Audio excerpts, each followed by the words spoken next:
Declare para o seu irmão com bastante autoridade: o Evangelho é poder de Deus. Aleluia. Muito bem. Vamos falar um pouquinho sobre a festa de Hanukkah. Vou fazer uma pergunta. Quem nunca ouviu falar sobre a festa de Hanukkah, levanta sua mão, por favor. Legal. Eu vou explicar rapidamente para vocês. Está no Evangelho de João, capítulo 10, vamos abrir? João 10, 22. Celebrava-se em Jerusalém a festa da dedicação, que é a festa de Hanukkah. Esse nome Hanukkah vem de Hanukkah, que é esse candelabro com 9 velas. A Bíblia diz o seguinte: deixe que os mortos celebrem os mortos, e você siga-me. Amém? Isso quer dizer o quê? Se Jesus estava nessa festa, eu também estou. Amém? Muito bem. Jesus estava nessa festa por quê? Porque essa festa era uma festa importante, certo? Uma festa importante. Era uma festa que celebrava o quê? Celebrava a dedicação do templo.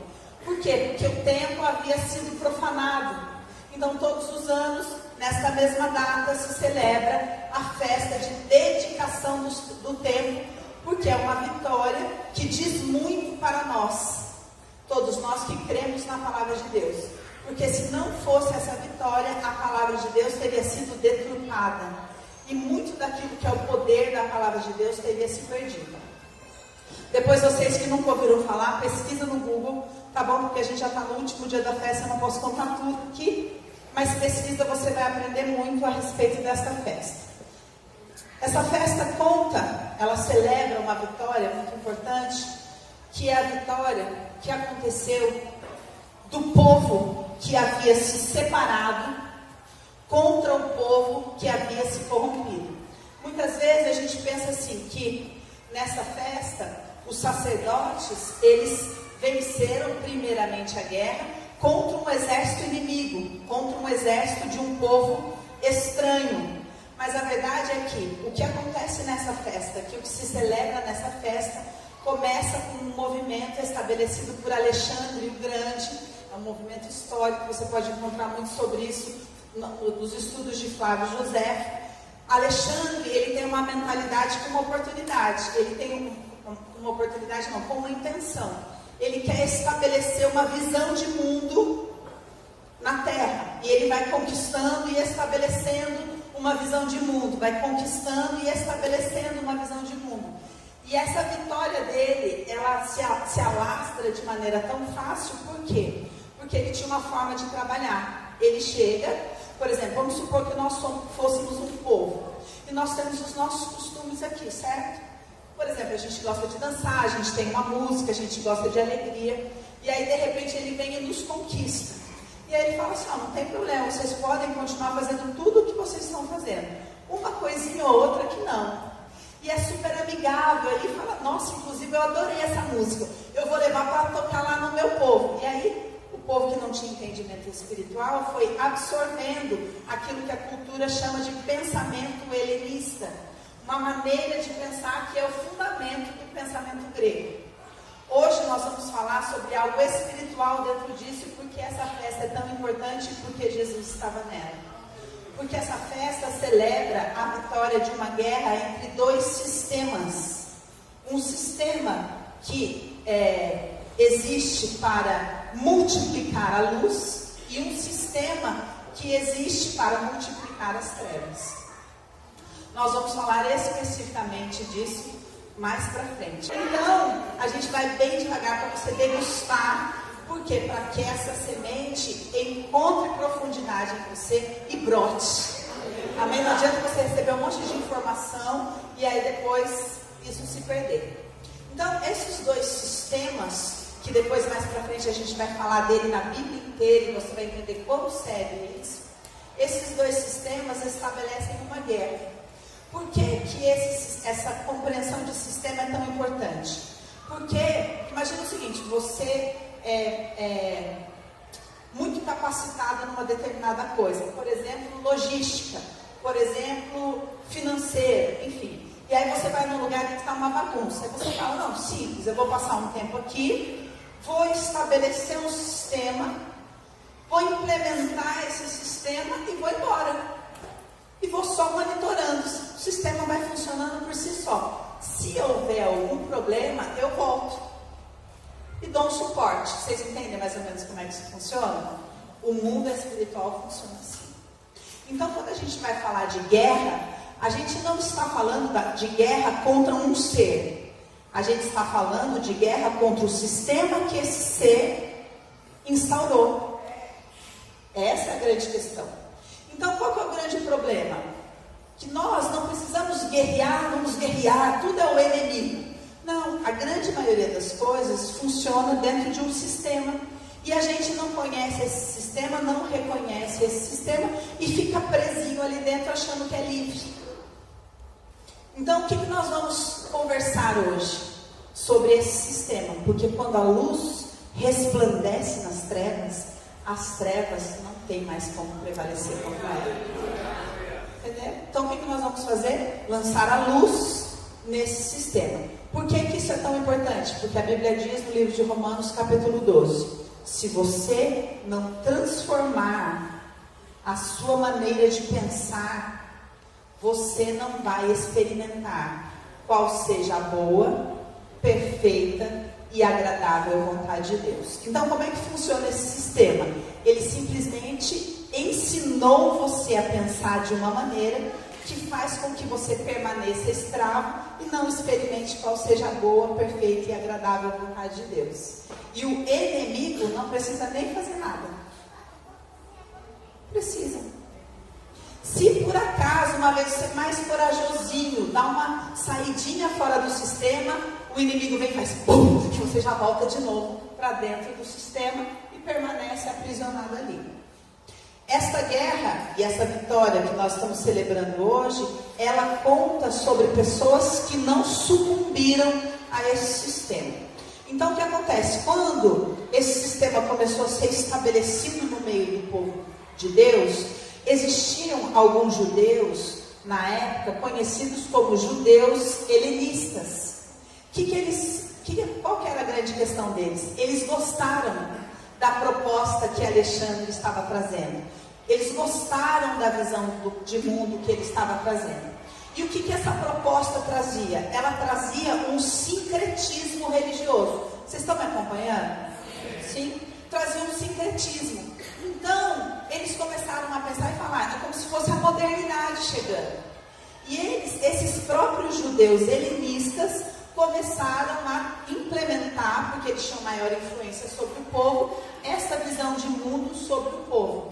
Até que isso se espalhou de tal forma que a verdadeira intenção do sistema começou a aparecer e um dia o imperador exigiu que um sacerdote antigo fizesse um sacrifício que condenava o altar, porque era um sacrifício impuro. Esse sacerdote falou, eu não vou fazer. Um outro judeu helenista falou, ele não faz, deixa que eu faço. E passou à frente para fazer. E aí na hora, esse sacerdote não aceitou aquilo e pegou a espada e matou o próprio judeu. Vocês estão entendendo? Matou o próprio judeu, e aí os seus filhos, porque ele já era idoso, que estavam juntos, atacaram as outras pessoas, e então eles fugiram para a montanha. Esse sacerdote já estava velhinho, ele falou, olha, vocês vão ter que, falou para o filho, vocês vão ter que continuar essa guerra. Mas o que acontecia? Tinha umas pessoas lá no meio que também não estavam contentes com aquilo. E essas pessoas, porque houve uma pessoa que falou, não, essas pessoas começaram a despertar dentro desse sistema e começaram a querer se juntar a este grupo de resistência. E aí eles foram subindo a montanha para encontrar com esse grupo, montaram um exército de sacerdotes e conseguiram derrotar aquele golpe, vamos colocar assim, e retomaram o templo e reconsagraram o templo. Tudo bem? Certo? Nós conversamos aqui durante esses dias da festa o Senhor nos deu uma direção, o azeite. Cada vez a gente fala sobre um aspecto da festa. Esse ano o Senhor nos deu uma direção que foi o azeite. E hoje eu vou falar mais sobre esse azeite, num sentido um pouco mais espiritual, vamos colocar assim. Um pouco mais, um patamar maior do que a gente falou na terça-feira. Na terça-feira o apóstolo trouxe uma palavra aqui explicando como era feito o azeite, e para que a gente pudesse entender que para que o azeite que acende a lamparina seja feito é necessário uma prensa, certo? Depois eu trouxe uma palavra junto com isso para a gente entender que o azeite é a matéria-prima do milagre, certo? Agora nós vamos caminhar dentro disso. Esse sistema, ele tenta ser estabelecido durante vários momentos da história. Ele é estabelecido e aí alguém se levanta contra ele e rompe um pouco, mas cada vez mais esse sistema está mais engendrado dentro do povo de Deus. É por isso que se levanta a reforma apostólica, para combater esse sistema e para resgatar o quê? Uma maneira de pensar. Porque se você lê a Bíblia com uma maneira de pensar errado, você não compreende aquilo que está escrito ali e não recebe libertação. Vocês entendem isso? Sim, então daí não precisa. O que acontecia? Não precisa de guerra, porque você já está aprisionado no sistema. O que acontecia com essa visão helenista? Conforme Alexandre ele ia combatendo e ele ia vencendo, ele ia olhando aquilo que tinha legal dos povos. E ele ia falando, isso aqui eu gostei, eu vou pegar. Então, por exemplo, quando ele conquistou a Europa, existiam as religiões que cultuavam pedras, que cultuavam árvores, que tinha toda a linha de pensamento celta, druida. O que ele fez? Gostei dessas pedrinhas. Vou implementar e vou sair ensinando outros povos sobre isso.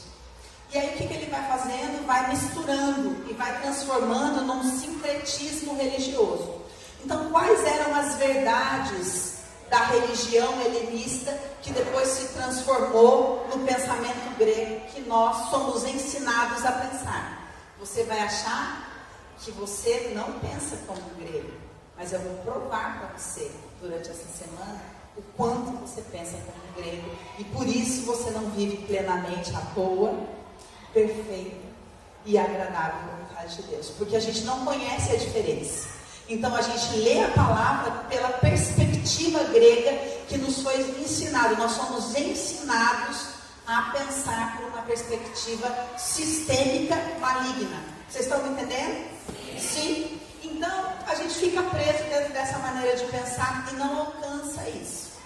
Então vamos lá.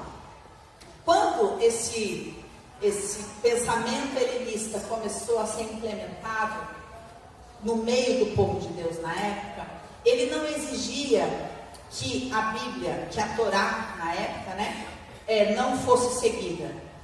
Não, você pode seguir a Torá, imagina, muito legal. Só que eu só tenho uma coisa contra, que você ache que a Bíblia é um livro mais sagrado do que qualquer outro. Vocês conhecem essa linha de pensamento? Não, lógico, eu respeito todas as crenças. Pastora, olha, eu quero falar, eu tenho Deus no coração, sabe? E eu respeito, eu acho que a pessoa, Deus está em vários lugares. Então, por exemplo, você pode ler o livro, você pode pegar um pouquinho da filosofia budista, você pode pegar um pouquinho do calendário Seixinoye, você pode também ter uns pensamentos espírita que é bom. Por exemplo, você quer identificar uma linha de pensamento espírita? A gente pensar assim, isso aí tudo está acontecendo para você aprender. Quem já ouviu isso? Já ouviu ou não ouviu? Quantas vezes você olhou para a sua história e falou, isso está acontecendo para eu aprender? Sabe o que é isso? Pensamento espírita, pensamento reencarnacionista, que coloca o poder no homem e fala, você tem que melhorar para sair dessa situação. Então a gente vem na igreja, adora Jesus, mas pensa do jeito que o diabo ensinou a gente pensar. Interpreta as coisas dessa maneira e se relaciona a partir dessa maneira. Então, a regra é o seguinte, muito simples. Você pode continuar com a sua Torá, com a sua Bíblia, desde que você entenda que é um livro de conhecimento. Agora, você querer dizer que foi um livro que é escrito por Deus, aí já é um pouquinho demais.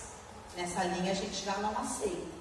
Você pode se reunir, pode ler a Bíblia, mas você não pode acreditar que é um livro escrito de maneira sobrenatural. Vocês estão entendendo? E aí que eu quero chegar no entendimento para vocês. Então, a Torá, na época, não existia o Novo Testamento. Então, o que existia? A Torá, certo? A Torá, ela tem os mandamentos separados em 3 grandes grupos, certo? 3 grandes grupos. O primeiro desses grupos, são chamados de leis universais. São todas as leis que elas têm uma finalidade. Qual? Preservar a raça humana. Então essas, aquele pensamento falar, essas você pode obedecer.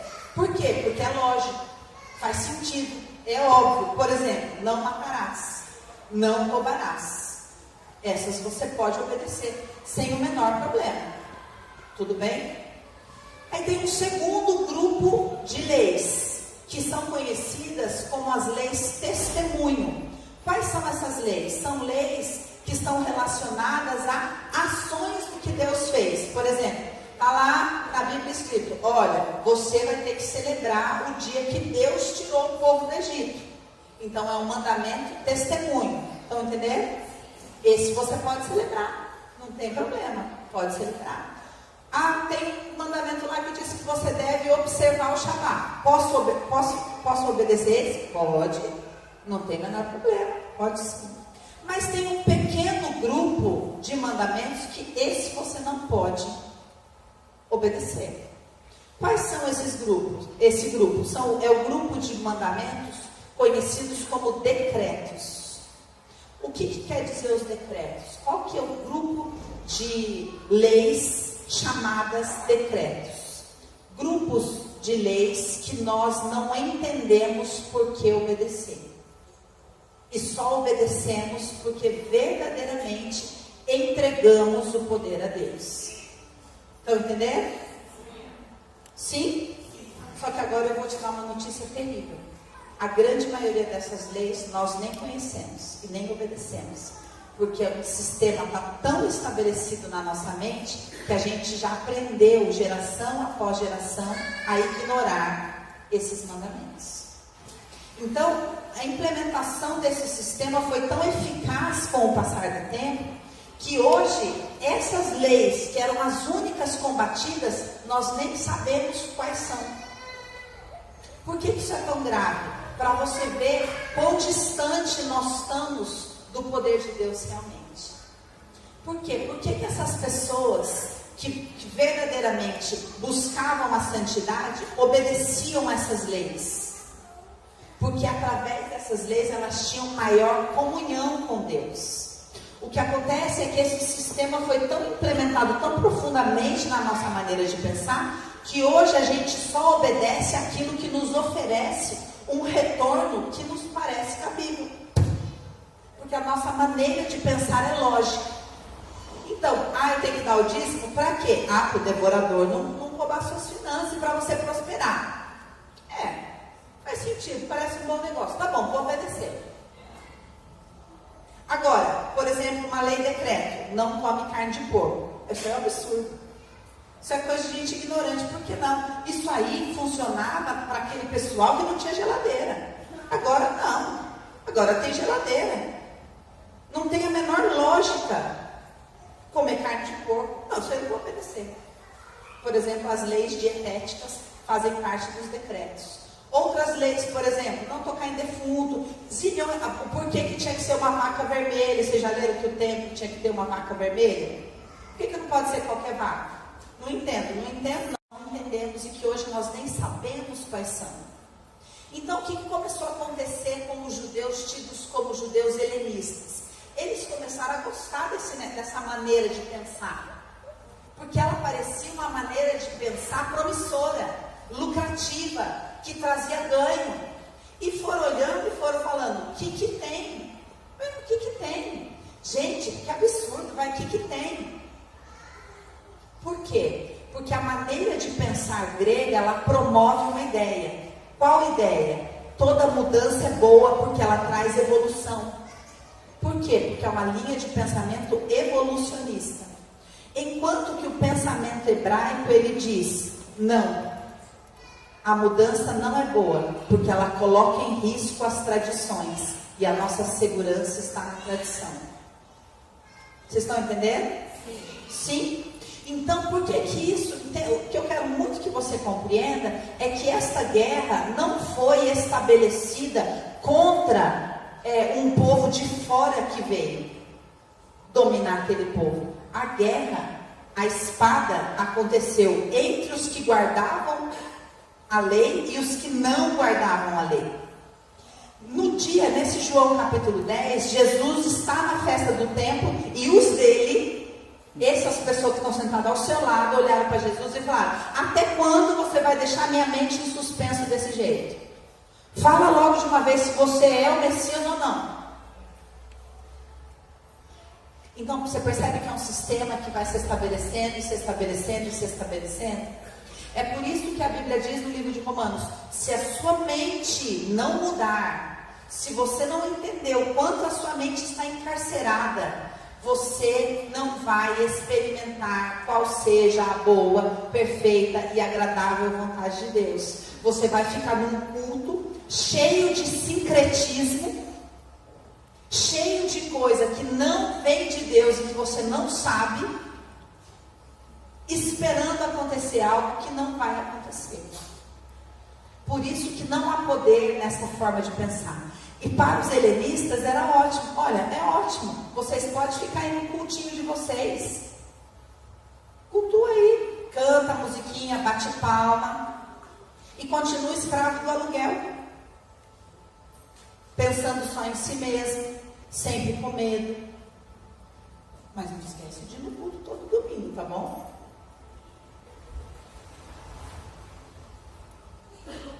Cadê o poder?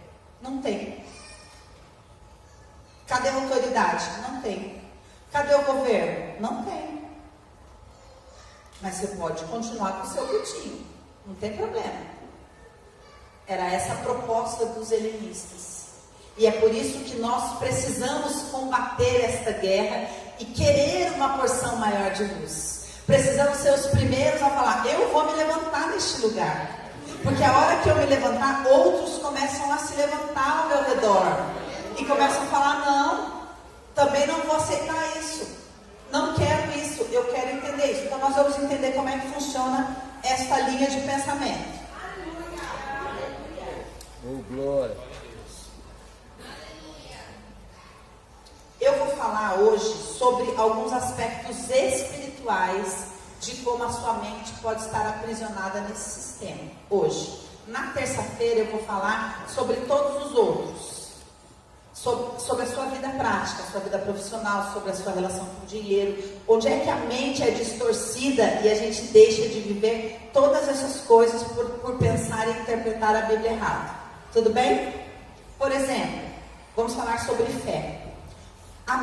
Esse pensamento helenista, esse pensamento grego, ele ensina o quê? Que a fé é um sentimento, que a fé é uma coisa abstrata, certo? Que a fé é algo que a gente não compreende. Só que, biblicamente, a fé não fala sobre isso.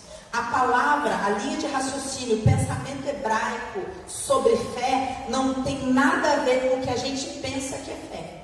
Então, nós vamos estudar isso na palavra. Queria que você abrisse aí a sua Bíblia no livro de Isaías, capítulo 22.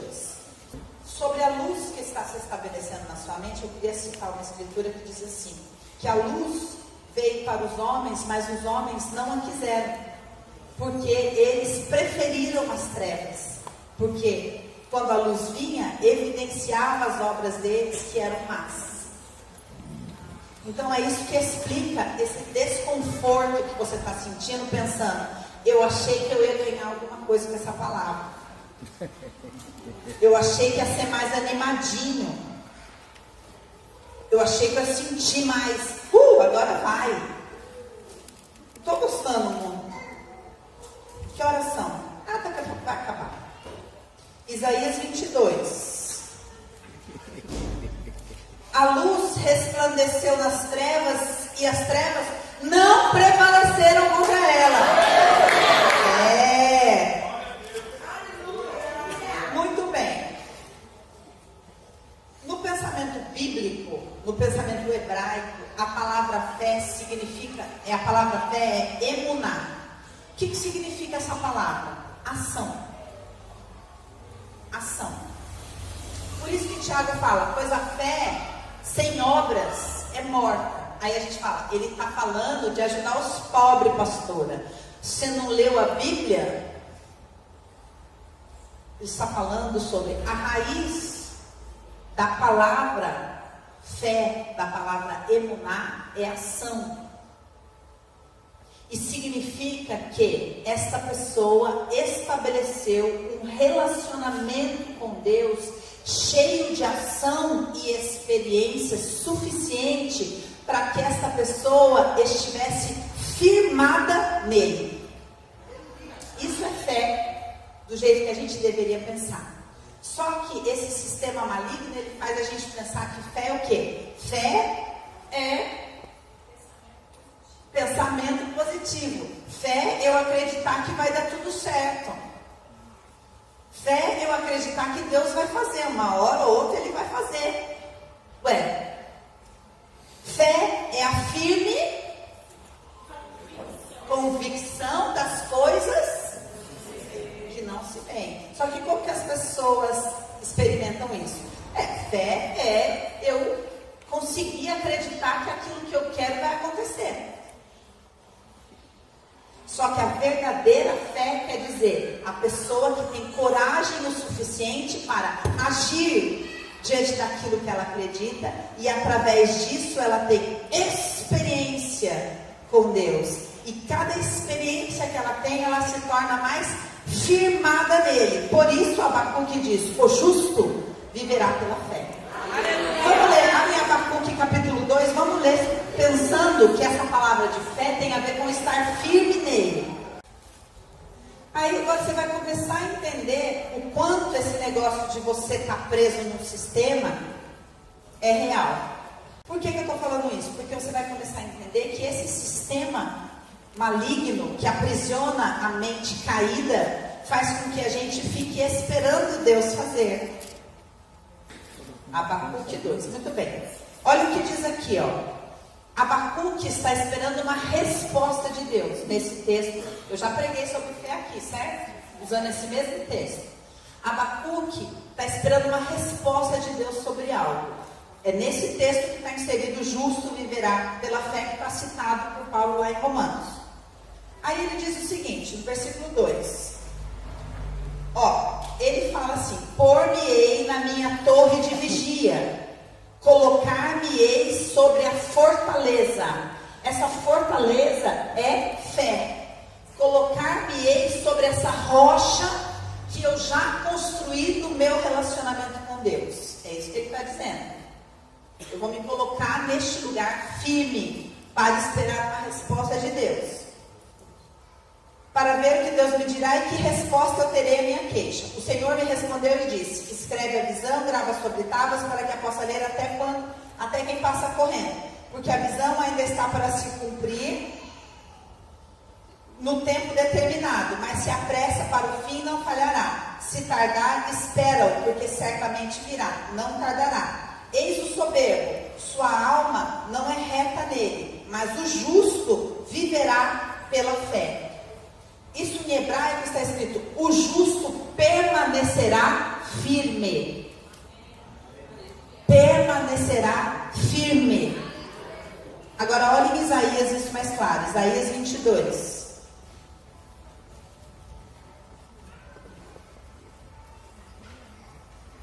Aleluia. Isaías 22, 23 diz, eu vou ler um pouquinho antes, desde o 20.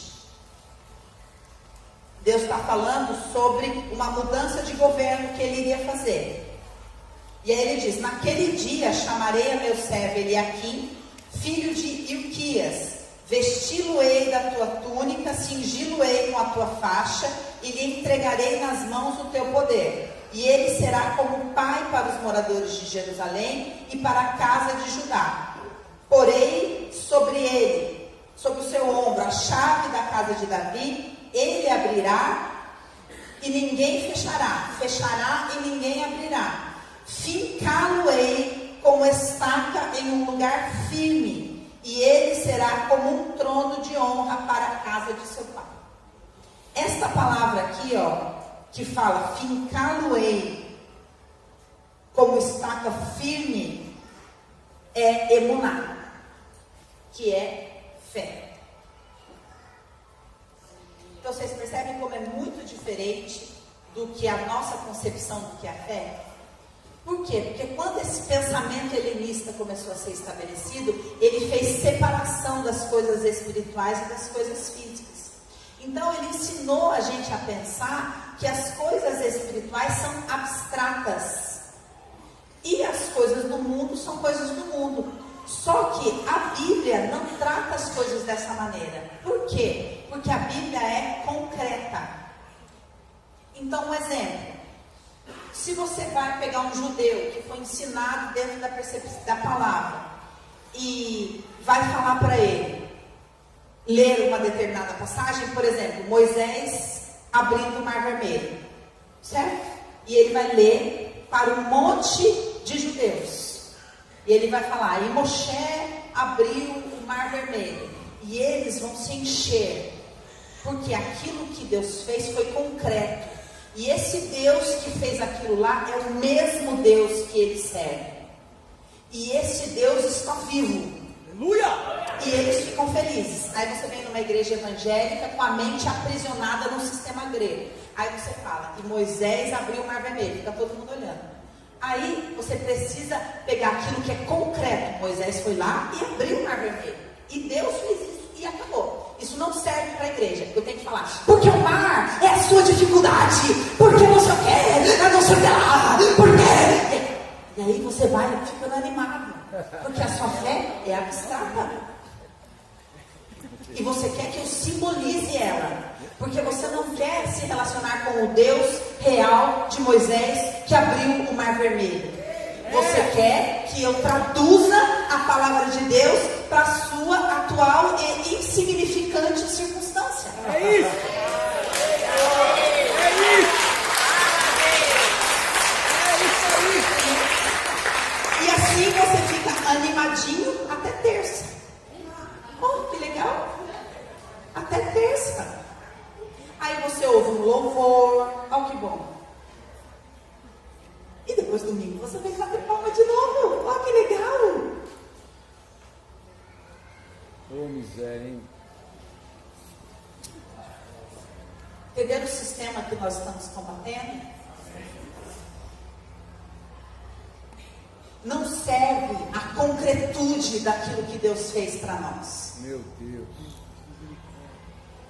Por quê? Porque esse pensamento helenista, ele mudou o eixo central da história. Ele começou a falar, o eixo é você e não Deus. Então, este povo que foi chamado o povo de Deus, ele foi chamado para ter um relacionamento, para conhecer a Deus. Aí veio esse pensamento grego e falou, gente, imagina, vou te apresentar um Deus muito mais legal. Você pode adorar todos esses daí que você adora, vou te apresentar outros ótimos também. Mas tem um muito mais legal, você mesmo. Você conhece-te a ti mesmo. Gasta todo o seu tempo pensando a respeito de si mesmo.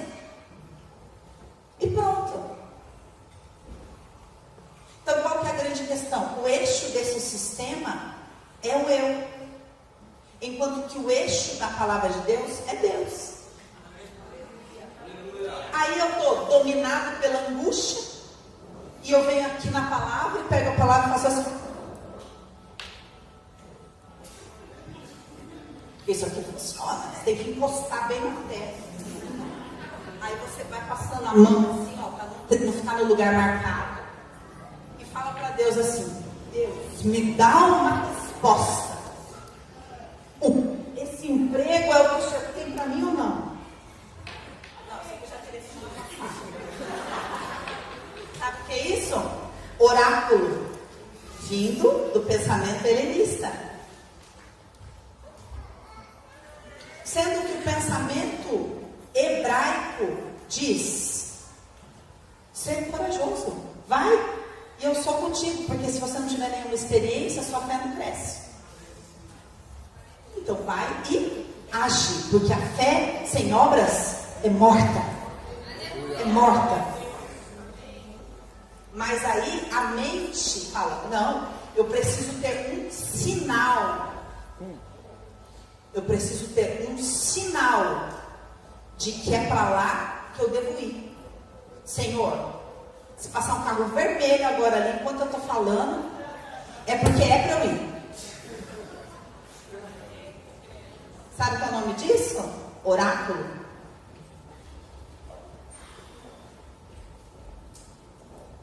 Mente aprisionada. Vamos mais um pouquinho? Sim ou não? Por exemplo,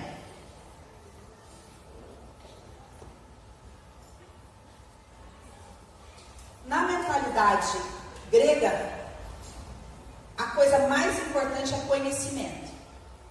Então a gente fala assim, ó, não, pastora, eu só preciso entender por que isso está acontecendo comigo. Porque se eu não entender o que Deus quer que eu faça, eu não vou saber o que fazer. Por quê? Porque o poder está em entender. Então eu preciso entender. Sendo que a Bíblia, o eixo da Bíblia é prática. Do quê? Do temor. Então, no pensamento grego você tem que ouvir várias pregações, aí você pega, faz um resumo delas e forma a sua própria opinião, porque esse é o pensamento helenista. Não existe uma opinião certa. Todas pode ter algo muito importante. Existe teologia nesse pensamento. Porque o que importa é você saber e não fazer absolutamente nada com isso. É isso que esse sistema quer. Que você saiba, que você leia, que você tenha a Bíblia do pregador, do apóstolo, do não sei quem, do não sei quem lá, do não sei quem lá. E não faça absolutamente nada com isso. E melhor, toda vez que você for no culto, discorde de quem está pregando.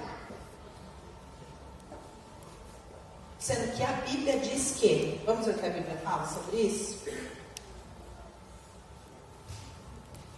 Provérbios 1, já tem que abrir, vocês já sabem, diz que o temor a Deus é o princípio da sabedoria. Agora o mais legal é Salmo 111.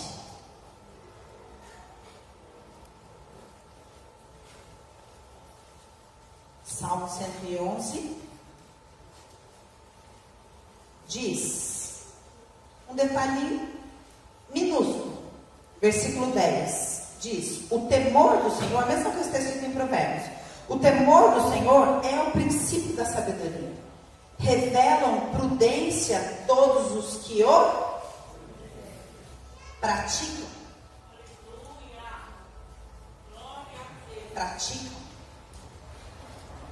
Agora, você percebe como o nosso entendimento de temor é abstrato? A gente... Não, eu temo ao Senhor. Só que na verdade esse temor tem que aparecer na sua prática. Na sua prática. A grande questão é que o pensamento hebraico, ele é todo prático. Então, por exemplo, na nossa maneira de falar, a gente fala assim: a pastora Valéria. Então, como é a frase? A pastora Valéria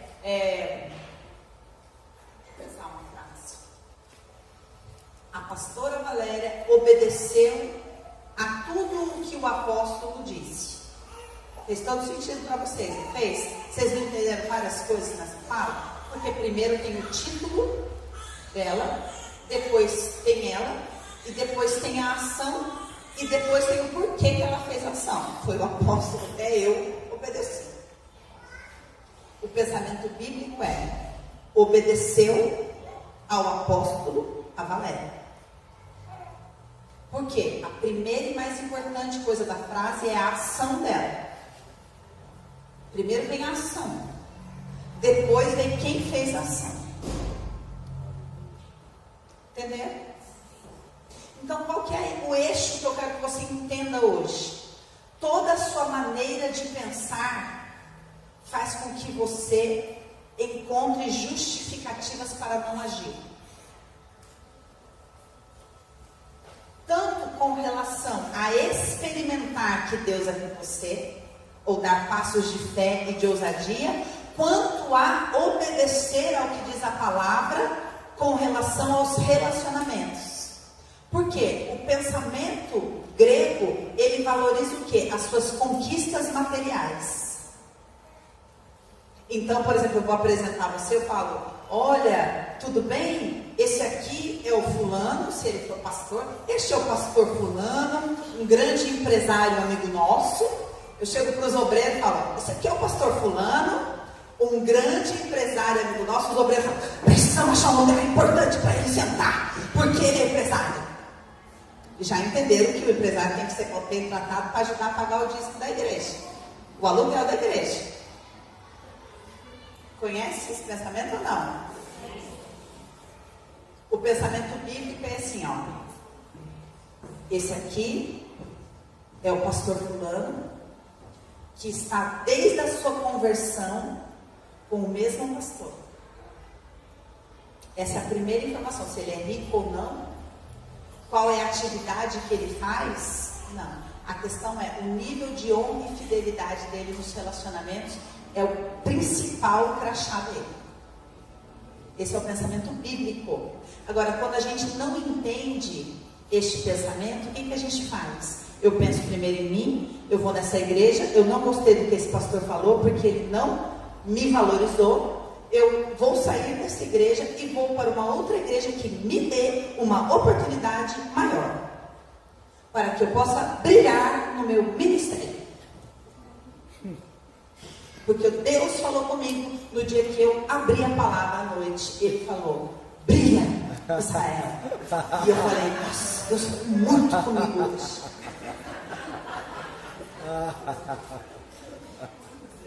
E por que a gente não reconhece que não tem nada de Deus nisso? Porque a gente não pensa biblicamente. E porque a gente concorda com essa linha de pensamento. Porque a nossa mente está aprisionada dentro de um sistema de trevas. Que faz com que, enquanto eu pensar desse jeito, eu jamais vai experimentar qual seja boa, perfeita e agradável vontade de Deus. Olha quantas coisas eu tenho para falar para vocês agora.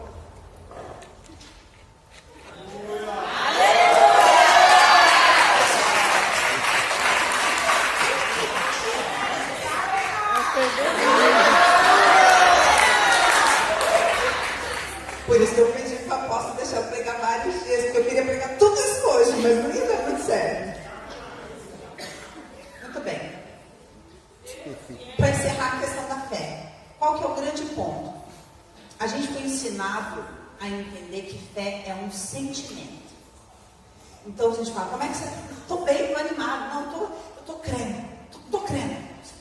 Vai dar tudo certo. Por quê? Porque você ouviu uma pregação que te animou. É um sentimento. Biblicamente, fé é experiência. Quando você compreende isso, você sai debaixo do maior jugo desse sistema, medo. O que a Bíblia fala no livro de Romanos? Mas você voltou para debaixo do medo?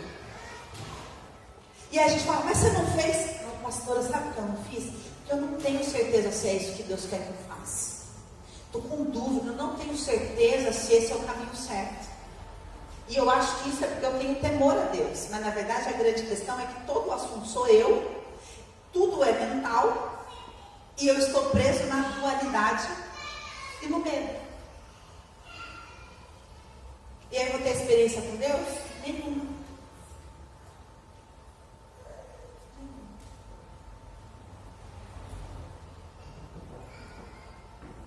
Voltando para Hanukkah. Entendendo dessa maneira, a gente vai compreender o seguinte: quando esse povo chegou no templo, tinha muito ouro, tinha muita prata, mas sábios judeus dizem que eles não tocaram em nada disso. A única coisa que eles tocaram, sabe do que foi? Ajuda a gente conversar. No altar? Não. No azeite. No azeite. A única coisa que eles tocaram foi o azeite. Por isso que quando eles retomaram o templo, quando você for pesquisar isso, eu tenho certeza que você vai chegar em casa, a primeira coisa que você vai fazer é pesquisar isso. Aí quando você for pesquisar isso, você vai descobrir o quê? Que os sacerdotes, quando retomaram, a Hanukkah havia sido roubada. Eles fizeram outra rapidamente de um metal qualquer. Então, se podia fazer Hanukkah qualquer, por que não podia fazer um azeite qualquer? Porque o azeite tinha muito significado. E eles falaram que eles encontraram somente um único azeite com o selo do sacerdote que não havia se corrompido. Um único. Os outros azeites haviam sido profanados. E eles usaram. Então, eu vou ler um negócio para vocês, porque é tão bonito. Eu não vou conseguir falar tão bonito quanto está aqui. Então, eu vou ler para vocês. Ai, tem tudo mais isso aqui. Aleluia. Não, eu vou falar só um pouquinho disso aqui, porque é muito legal, isso eu não vou poder voltar. Biblicamente, para você entender o porquê que o azeite é tão importante. Biblicamente, a Bíblia usa de 3 líquidos para trazer a compreensão do que é espiritual para nós. Quais líquidos são esses? A água, o vinho e o azeite. A água diz respeito a tudo que vem de lá e acessa a nossa dimensão. Certo? Tudo bem? Então, a água é como se ela descesse do trono de Deus. E ela traz vida, e ela fecunda, e ela hidrata, e ela cura, e ela vivifica. O vinho, ele fala do quê? Do primeiro patamar dos mistérios de Deus. Então ele fala de transformação, fala de alegria, fala de restauração, fala de vinho novo. Então quando a gente fala vinho novo, a gente já sente um entendimento de que é algo que tem a ver com transformação, não é? E a Bíblia fala de azeite. Então imagina que a água fala de vida, o vinho fala de mistérios e o azeite fala do poder dentro desses mistérios. Então o azeite, ele traz toda uma outra realidade. Por isso que a maneira dele ser feito é muito diferente. E ele exige algo de nós. Então, dentro desse lugar aqui, deixa eu ler para vocês, que vai ser mais rápido do que eu tentar explicar. Os gregos não queriam destruir o azeite, apenas torná-lo impuro. Como já foi mencionado, a sua intenção não era abafar a Torá e o judaísmo, mas sim assimilá-los no contexto dos seus próprios estilos de vida. Por isso, tentaram profanar o azeite e colocar sobre o azeite o seu poder e a sua influência. Desejavam conquistar esse aspecto sagrado das Escrituras e usar seus poderes para beneficiarem sua cultura secular. Quantos de vocês identificam isso nos dias de hoje? As pessoas pegando, vem aqui que agora o azeite do não sei o que vai tocar você e pega a chave do seu carro, pega a chave do seu carro. Por quê? Eu vou usar. Vocês podiam contratar, vai ficar cheio aqui. Vamos fazer a campanha do azeite da prosperidade. E eu falo assim, a gente traz vários potes de azeite, vende os menores a 100, os maiores a 1000. Vai ser bom? E aí eu vou chamando as pessoas. Vem agora você. O Senhor está te chamando. Imagina. Vem, pega a chave do seu carro. Só aquele que tem coragem, coloca a chave do seu carro. Vai ser sensacional. Era isso que eles queriam fazer.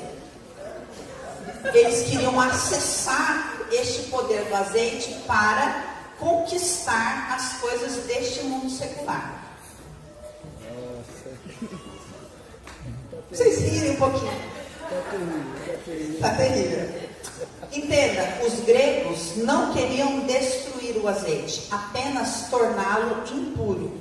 Aí. O que eu quero que vocês compreendam é que o ponto não era aquele templo, e não era aquele azeite, e não era a Hanukkah, porque nós somos o templo. Aleluia.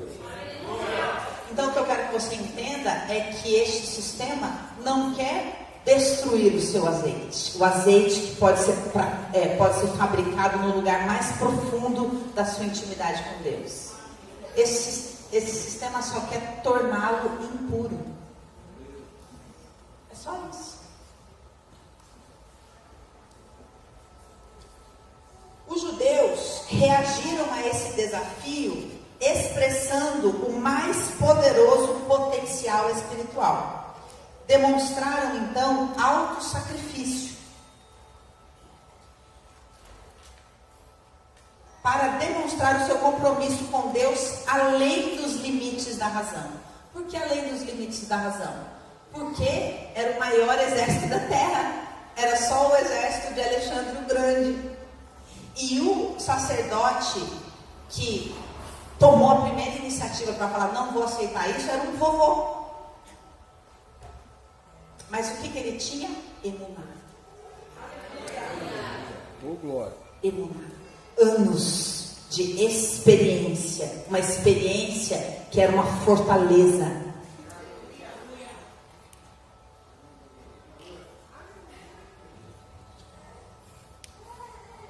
Seu compromisso para com Deus, além dos limites da razão, e se rebelaram contra esses gregos. Embora fossem atacados pelas forças mais poderosas do mundo naqueles dias, estavam decididos a lutar, se preciso, até a morte, para poder estudar a palavra e cumprir todos os decretos da tua vontade. Quais decretos? Aqueles que a gente não entende. Mas a gente só obedece porque a gente sabe que a obediência às coisas que eu não entendo me aproximam dele. E ele é o meu principal objetivo. Aleluia. Este poder de autossacrifício foi simbolizado pela única ânfora de azeite que foi encontrada com o selo do sumo sacerdote ainda intacto. Este poder de autossacrifício. Dentro do nosso coração, todos nós possuímos essa qualidade, uma qualidade similar a essa do autossacrifício e da fé além do limite da razão. Nós também podemos nos relacionar com Deus com a mesma intensidade deste sumo sacerdote que nos corrompeu. Aquele nível de relacionamento é a nossa ânfora de azeite não corrompido. Ele está oculto em cada pessoa e deve ser descoberto. Embora geralmente não revelemos esses poderes interiores quando desafiados, como no caso dos macabeus. Só diante de muita pressão, alguns poucos conseguem trazer estes poderes à superfície. Eu estou conectando isso aqui à palavra de terça-feira para a gente entender que só a prensa produz azeite. Então entenda, a gente vê, Deus deu essa vitória, esse azeite foi multiplicado, depois o templo foi destruído. A questão não é o templo. A questão é que geração após geração, o Senhor continua procurando aqueles 7.000 que não se dobram a Baal. Geração após geração, o Senhor continua procurando aqueles que obedecem sem entender. Geração após geração. E a Bíblia diz, o amor de muitos esfriará. Meu Deus. Porque esse sistema está se estabelecendo.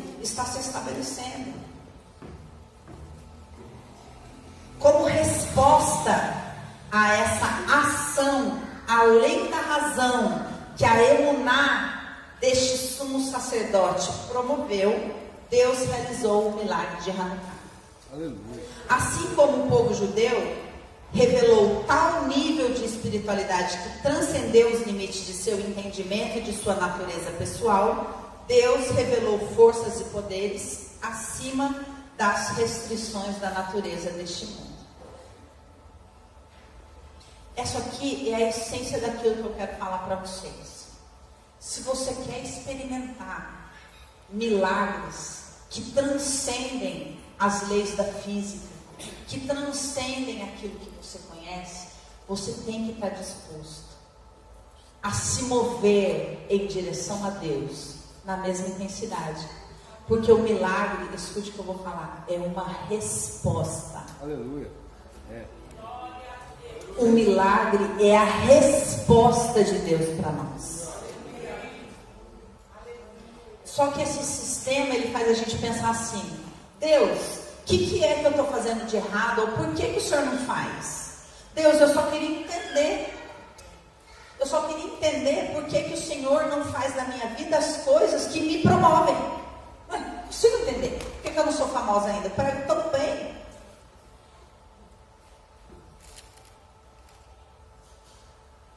Porque a gente pensa errado. Porque a gente pensa aprisionado. Porque os mandamentos, as mitzvot que nós obedecemos são as mais ralas, as mais fáceis, as que não exigem nada de nós, as que nos ajudam a ser cada vez mais misturados com todo mundo. O que eu vou experimentar de Deus? A mesma superficialidade. Por que é tão importante você compreender isso para se posicionar? Deus não poderia fazer alguma coisa? Deus queria salvar o sistema judaico? Não. Quantas vezes ele mesmo destruiu, mandou todo mundo cativo, tirou uma geração inteira do Egito, só deixou 2 entrar na terra? Ele quer, eu quero ver se tem alguém capaz de produzir esse tipo de azeite. Sim. Ah, só tem 2 em milhões. Para mim está ótimo, disse o Senhor.